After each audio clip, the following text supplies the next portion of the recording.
Bismillahirrahmanirrahim. Assalamualaikum warahmatullahi wabarakatuh. Perkenalkan, nama saya Nabila Diah Pitaloka, NPM 100100121818034. Di sini saya akan menjelaskan sistem penyelesaian sengketa pada perbankan syariah. Pertama-tama, saya akan menjelaskan terlebih dahulu tentang penyelesaian sengketa dalam Islam. Penyelesaian sengketa ini sudah ada pada zaman Rasulullah yang mencakup tentang kasus pidana dan perdata.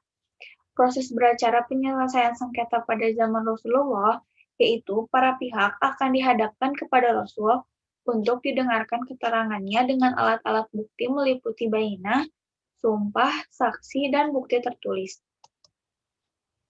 Kemudian ada 4 tahapan penyelesaian sengketa menurut agama Islam. Yang pertama ada musyawarah, yang kedua ada sulh atau perdamaian, yang ketiga ada qada, pengadilan, dan tahkim, arbitrase. Yang pertama, saya akan menjelaskan tentang musyawarah. Musyawarah ini sudah ada dan sudah menjadi tradisi Islam tertua dalam menyelesaikan berbagai urusan, termasuk sengketa. Musyawarah ini adalah perundingan antara dua orang atau lebih yang memutuskan masalah secara bersama-sama sesuai dengan yang diperintahkan oleh Allah.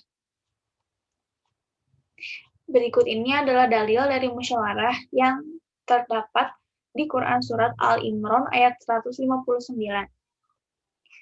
Yang kedua ada sulh atau perdamaian. Pada perumusan syariah Islam dirumuskan sulh ini adalah suatu jenis akad atau perjanjian untuk mengakhiri perlawanan atau perselisihan antara dua orang yang berlawanan.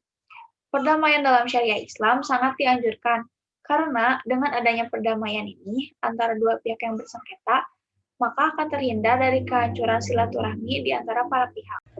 Berikut ini ada dalil dari sulh yang terdapat di surat Al-Hujurat ayat 9.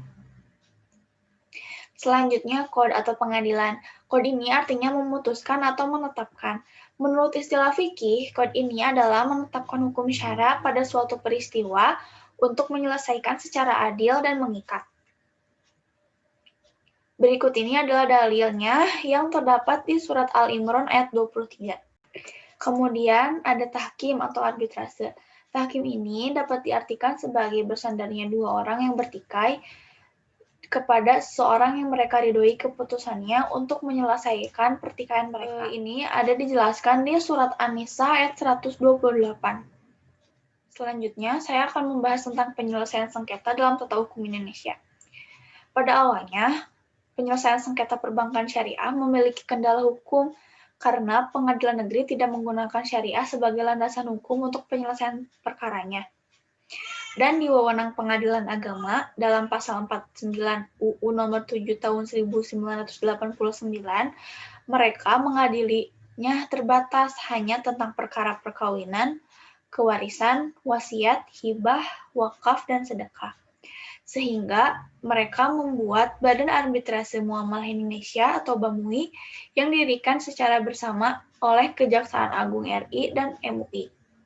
Kemudian setelah itu lahirlah UU nomor 7 tahun 1992, UU nomor 10 tahun 1998, dan UU nomor 23 tahun 1090 yang menjadi dasar hukum bagi terselenggaranya perbankan syariah di Indonesia, walaupun masih ada beberapa hal yang masih belum disempurnakan. Selanjutnya ada penyelesaian sengketa pada perbankan syariah. Penyelesaian ini memiliki dua cara. Yang pertama litigasi, yaitu dilakukan di pengadilan agama. Yang kedua ada non-litigasi yang dilakukan di luar pengadilan agama. Litigasi. Penyelesaian sengketa di pengadilan agama ini memiliki beberapa syarat. Yang pertama, pihak yang bersengketa ini harus sama-sama pemeluk agama Islam. Perkara yang disengketakan terbatas. Kemudian, hubungan hukum yang melandasinya harus berdasar hukum Islam. Kemudian, ada juga subjek hukum dalam sengketa ekonomi syariah. Yang pertama, orang-orangnya harus beragama Islam. Orang-orang yang bukan Islam boleh mengikuti, namun harus menundukkan dirinya pada hukum Islam yang berlaku. Yang ketiga, badan hukumnya melakukan kegiatan usaha yang berdasar hukum Islam. Selanjutnya ada non-litigasi. Non-litigasi ini penyelesaian sengketa yang dilakukan di luar pengadilan.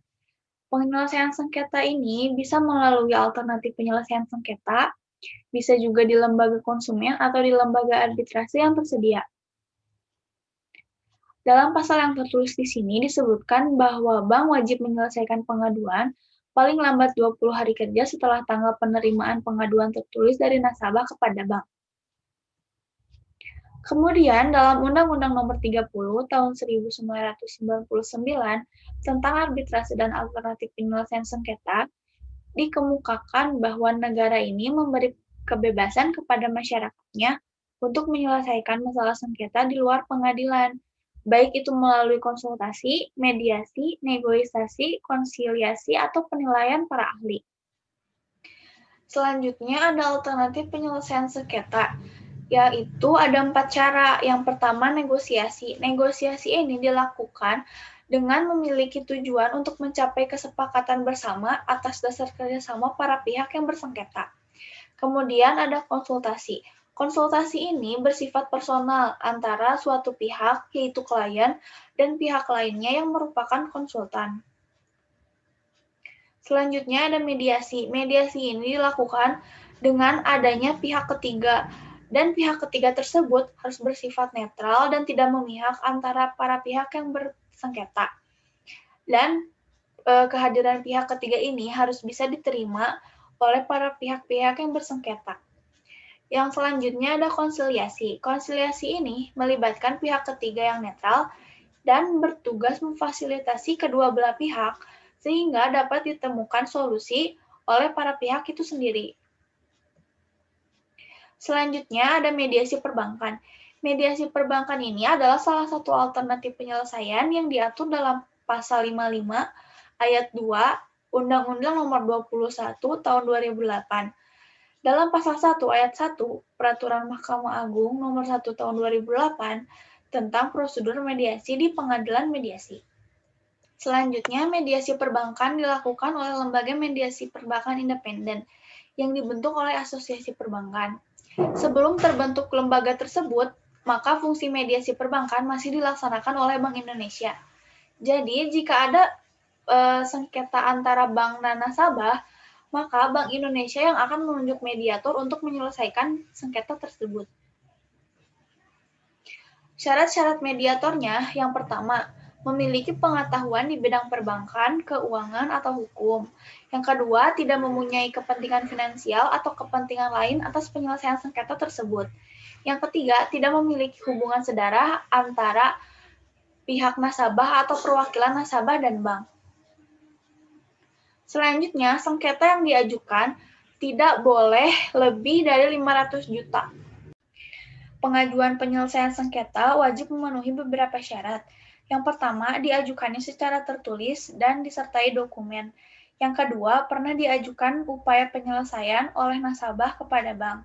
Yang ketiga, sengketa yang diajukan tidak sedang dalam proses oleh lembaga arbitrase atau peradilan. Yang keempat, sengketa yang diajukan merupakan sengketa keperdataan. Yang kelima, sengketa yang diajukan belum pernah diproses dalam mediasi oleh Bank Indonesia. Yang keenam, pengajuan penyelesaian sengketa tidak melebihi 60 hari kerja sejak tanggal surat hasil penyelesaian pengaduannya disampaikan bank kepada nasabah. Sekian dari saya, mohon maaf bila masih ada kekurangan. Wassalamualaikum warahmatullahi wabarakatuh.